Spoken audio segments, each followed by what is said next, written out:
नमस्कार दोस्तों, जय माता दी, जय माँ लक्ष्मी। 29 जुलाई दिन सोमवार को आपको उठा लेना है शिवलिंग से ये सामान, क्योंकि ये गुप्त जो चीज लाना है आपको भगवान शिव के आशीर्वाद से आपका जीवन और आपका घर खुशियों से भर जाएगा। आपकी एक ही कामना से, आपका एक ही काम से आप पूरी तरह से बन जाओगे करोड़पति। जिस दिन का इंतजार सभी भाई बंधु को रहता है, सभी हिंदू भाई बहन को इस सावन के महीने का इंतजार रहता है, क्योंकि वो जानते हैं कि सावन के महीने में भगवान भोलेनाथ जागृत रूप से जगे हुए रहते हैं। अब पूरा ये धरती का कार्य स्थल यानी कि कार्यभार संभालते हैं। वह दिन जो आपको 22 जुलाई को पड़ रहा है, दूसरा वाला सोमवार, सावन के दूसरे सोमवार को आपको करना है ये काम जिससे आप अगर कर देते हैं तो आप अमीर ही नहीं बल्कि दोस्तों करोड़पति बन जाओगे। हिंदू पंचांग के अनुसार सावन में 2024 के सावन में कुल 26 तारीखों का शुभ योग बन रहा है, जिसमें धन योग, शिव योग, लक्ष्मी योग, नक्षत्र योग, अमृत योग, सिद्धि शादी के योग, ग्रह योग के जैसे शुभ योगों का निर्माण हो रहा है, यानी कि दिन बन रहा है। पूरे ऐसे सावन का शुभ जो योग है ना, वो 110 वर्षों बाद आया है। कितना में आया है दोस्तों, कितने वर्षों बाद? यानी कि 110 वर्षों बाद यह शुभ समय आया है। तो आपको क्या करना है कि जो दूसरा सोमवार है, आपको दूसरे सोमवार को इस उपाय को कर लेना है, ठीक है। इस दिन यानी कि दोस्तों सोमवार के दिन का की गई पूजा साधना आपको पलट कर करोड़ों गुना लाभ देता है। यह सावन का महीना, पवित्र महीना, जो हिंदू धर्म में बहुत ही खास और विशेष महत्व देता है। शास्त्रों के अनुसार पवित्र सावन के पहले सोमवार के दिन भगवान विष्णु अपनी निद्रा में चले जाते हैं दोस्तों। यानी कि भगवान विष्णु अपनी निद्रा में चले जाने के कारण उसके बाद से भगवान विष्णु भोलेनाथ को यानी पूरी धरती का जो भार है ना, वो भोलेनाथ को संभालने के लिए दे जाते हैं, क्योंकि इस सावन के महीने में भगवान भोलेनाथ जागृत रूप से रहकर पूरी धरती का कार्यभार संभालते हैं और देखते हैं। और इसलिए वेद पुराणों में भी कहा गया है दोस्तों कि सावन में भोलेनाथ की पूजा वंदना करने से यानी कि पूजा पाठ करने से आदमी सभी कष्ट दूर हो जाते हैं, व्यक्ति की सभी कष्ट दूर हो जाती है। भोलेनाथ जी को खुश करने का सबसे आप असीम कृपा आप प्राप्त कर सकते हैं सावन के महीने में। इस सावन के पवित्र महीने में भोलेनाथ अपने भक्तों पर दोनों हाथों से कृपा बरसाते हैं। इस समय जो भी व्यक्ति उनकी विधि विधान से पूजा पाठ करता है या अर्चना आदि करता है, तो भगवान भोलेनाथ उनके ऊपर अपना आशीर्वाद इतना देते हैं कि कोई भी वेद पुराणों में लिखा हुआ है कि सावन में भगवान भोलेनाथ जी इस धरती पर वास करने आते हैं। इसलिए दोस्तों भारत में नहीं बल्कि विदेशों में भी इस सावन के महीने में लाखों लोग यानी कि लाखों लोगों से ज्यादा करोड़ों लोग सावन के महीने में जो सोमवार आता है उसका व्रत करते हैं। दोस्तों एक बात आप लोग ध्यान से जरूर सुन लीजिएगा और समझ लीजिएगा कि ठीक है कि जब से यह धरती बनी हुई है, तो दोस्तों आगे की हम जो बातें बताने वाले हैं आगे आप अच्छे से सुनते रहिएगा और स्किप मत कीजिएगा, ठीक है। तो आपसे एक रिक्वेस्ट है कि अगर आप इस चैनल को अभी तक subscribe and like and subscribe नहीं किए हैं तो लाइक एंड सब्सक्राइब जरूर कर लें और जय माता दी लिख के साथ में श्री शिवाय नमस्तुभ्यम और ओम नमः शिवाय जरूर लिखकर कमेंट बॉक्स में सेंड करें, ठीक है। तो दोस्तों आपको इस वीडियो को ज़्यादा से ज़्यादा शेयर करना है और ज़्यादा से ज़्यादा आपको इस वीडियो को शेयर करके भगवान भोलेनाथ का आशीर्वाद प्राप्त करना है, तो आप इस वीडियो को ज़्यादा से ज़्यादा शेयर जरूर करें, ठीक है। तब से तो दोस्तों एक बात ध्यान से आप जरूर सुन लीजिएगा, समझ लीजिएगा कि जब से यह धरती बनी हुई है तब से भगवान भोलेनाथ की पूजा पाठ हमेशा किया जा रहा है और तब तक किया जाएगा जब तक यह दुनिया रहेगी, ठीक है। यानी कि यह धरती जब तक रहेगी। अगर महादेव किसी को कुछ दे दे तो साक्षात उसका कोई भी कुछ बिगाड़ नहीं सकता है, क्योंकि कालों के काल महादेव हैं दोस्तों, ये आप अच्छी तरह से जानते होंगे। इसलिए अगर आप इस पवित्र सावन के महीने में हर सोमवार को व्रत रखते हैं तो आपको अपने पिछले जन्मों के पापों से मुक्ति मिल जाती है और आपको मोक्ष की प्राप्ति होती है। आप लोगों के लिए स्वर्ग का दरवाजा खुल जाता है। तो दोस्तों आइए हम आपको जो भी अगर किसी व्यक्ति के जीवन में धन की कमी आ रही है, किसी के जीवन में अगर किसी तरह से रुकावट आ रही है पैसों की, काम काज में आपको बढ़ंती नहीं हो रहा है, आप अगर दुकान किए हैं यानी कि आप अगर बिजनेस किए हैं उसमें आपको सफलता नहीं मिल रही है, तो आप सावन के किसी भी सोमवार के दिन इस उपाय को कर लेते हैं तो आपको सभी कष्टों से मुक्ति मिल जाती है और आपके कार्य जो आपका जो कामकाज है वो आगे बढ़ने लगेगा। तो दोस्तों आपको कैसे करना है और किस तरह से करना है ध्यान से सुन लीजिएगा।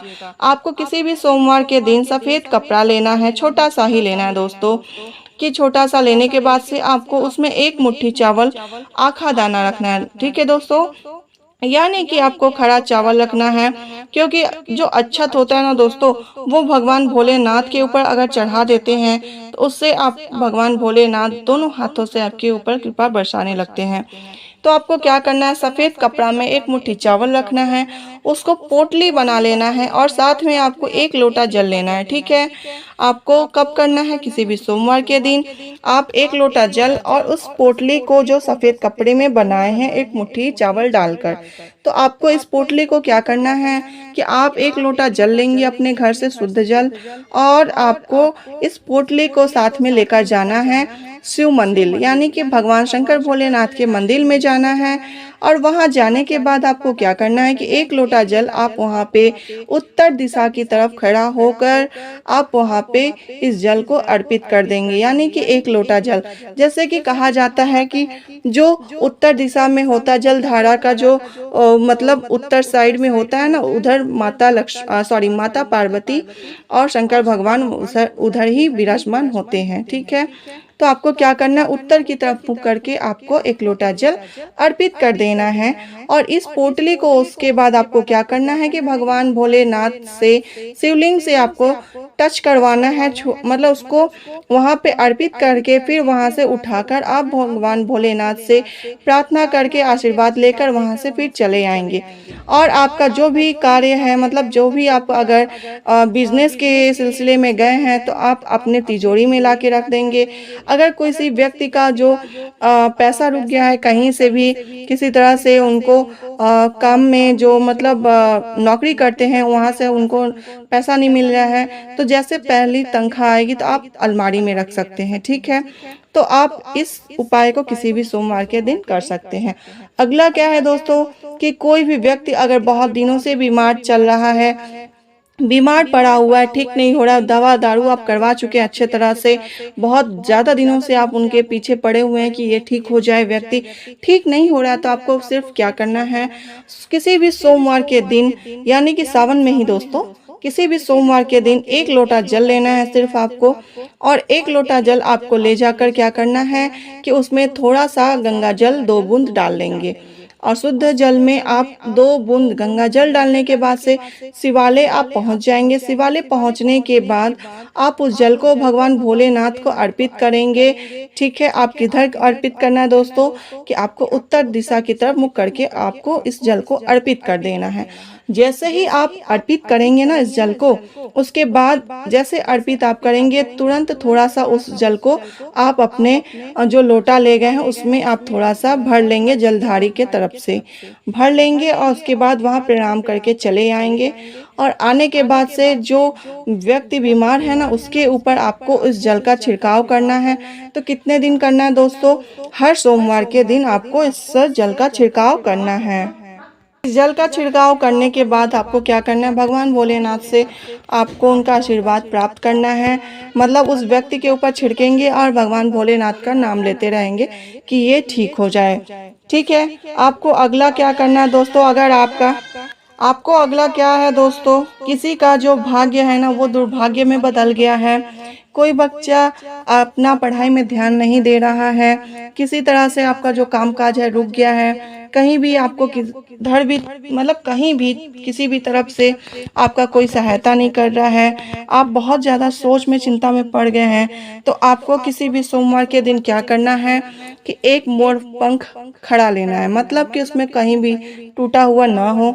एक मोर पंख लेंगे और एक लोटा जल लेंगे और इस एक लोटे जल को और मोर के पंख को लेकर, एक ही लेना है मोर का पंख, इन दोनों सामग्री को लेकर शिवालय पहुंच जाएंगे और वहां पहुंचने के बाद से एक लोटा जल अर्पित करना है और उसके बाद इस पंख को वहां पे भगवान भोलेनाथ शिवलिंग के ऊपर आप छुआ देंगे, यानी कि टच करवा देंगे।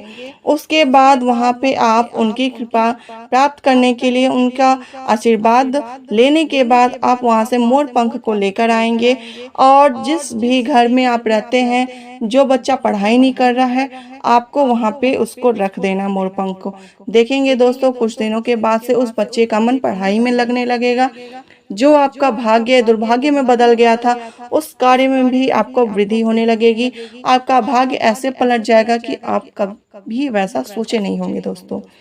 तो दोस्तों, आपको अगला है कि जैसे आपको क्या करना है कि इसमें अगर आपको किसी भी तरफ से परेशानी आ रही है, कहीं भी आप बहुत ज़्यादा काम कर रहे हैं, फिर भी आपको रुकावटें आती जा रही हैं, परेशानियां आपको पीछा नहीं छोड़ रही हैं, बहुत दिनों से आपके पीछे परेशानियां हैं, किसी भी सिचुएशन में आप हैं लेकिन फिर भी आप काम किए जा रहे हैं, लेकिन परेशानियां पीछा नहीं छोड़ रही हैं, तो आपको क्या करना है, एक रुद्राक्ष लेना है और आपको एक लोटा जल लेना है। ठीक है, एक रुद्राक्ष और एक लोटा जल लेकर आप शिवालय आपको चले जाना है किसी भी सोमवार के दिन। एक लोटे जल को यहाँ पर भी आपको अर्पित कर देना है और उसके बाद से रुद्राक्ष को वहाँ पे शिवलिंग के ऊपर आप वहाँ अर्पित कर देंगे और भगवान भोलेनाथ का आप आशीर्वाद प्राप्त करेंगे। फिर उसके बाद से वहाँ पे अर्चना करने के बाद से जो लोटा जल ले गए थे, एक लोटा जल उसको अर्पित जो किए हैं, लोटा ले लेंगे और उस जो एक रुद्राक्ष लेके गए हैं वहाँ से उसको लेते आएंगे और उसको लाकर आप अपने गले में लाल या काले धागे में पहन लेंगे। तो दोस्तों, अगर आप ऐसा किसी भी सोमवार के दिन कर लेते हैं तो आपके घर में आने वाली परेशानी, किसी भी नकारात्मक जो शक्तियां हैं वास कर जाती हैं घर में, वो दूर हो जाएंगी। आपके घर से परेशानी दूर हो जाएंगी, किसी भी तरीके से भी हो वो सारे चीज़ें दूर हो जाएंगी। ठीक है, अगर आपको कोई भी शत्रु है, अगर आपका वो बहुत दिनों से आपको परेशान कर रहा है, उस शत्रु से आपको छुटकारा पाना है, तो आपको क्या करना है दोस्तों, उसका विरोधी विरोधी के लिए आपको क्या करना है, उसका विरोध करना है, तो आपको एक लोटा जल लेना है और त्रिशूल लेना है। छोटा सा कहीं से भी आप ले सकते हैं, खरीद सकते हैं। ठीक है, तो एक लोटा जल ले लेंगे। एक लोटा जल को आप भगवान शिवलिंग आप वहाँ पे जाके मंदिर में उस जल को अर्पित कर देंगे। अर्पित करने के बाद से उस त्रिशूल को भी वहाँ पे भगवान भोलेनाथ से आपको टच करवाना है। टच करवाने के बाद दोस्तों, आपको उस त्रिशूल को घर लेकर आना है और लाकर थोड़ा सा धूप दिखाकर आप अपने मंदिर में रख देंगे, यानी कि घर में जो भी छोटा सा मंदिर पूजा स्थल होगा वहाँ रख देंगे। और हर सोमवार के दिन आपको इस त्रिशूल को धूप दिखाना है और भगवान भोलेनाथ का असीम कृपा आपको उनसे प्राप्त करना है। ठीक है, यानी कि आपको पूजा पाठ अच्छे तरह से करना है। अगर आप किसी भी सोमवार के दिन आप ऐसा करते हैं, तो आप कर लेते हैं, तो आपके सभी कष्ट दूर हो जाएंगे। ठीक है, तो दोस्तों, हम आपसे अब नेक्स्ट वाले में मिलते हैं। आप इस वीडियो को लाइक एंड सब्सक्राइब जरूर कर लें और ज़्यादा से ज़्यादा शेयर जरूर कीजिएगा दोस्तों। शायद हो सकता है आपको ना ज़रूरत हो इस कृपा की, लेकिन आप अगले किसी व्यक्ति के पास भेज देंगे, यानी कि सेंड कर देंगे, तो उनके कष्ट दूर हो सकते हैं, क्योंकि सावन का पवित्र महीना चल रहा है दोस्तों। इसमें कोई झूठ वाली बात नहीं है, एकदम ये सच्ची वीडियो है। अगर आप ऐसा करते हैं तो आप आगे जरूर बढ़ेंगे। तो नमस्कार दोस्तों, धन्यवाद।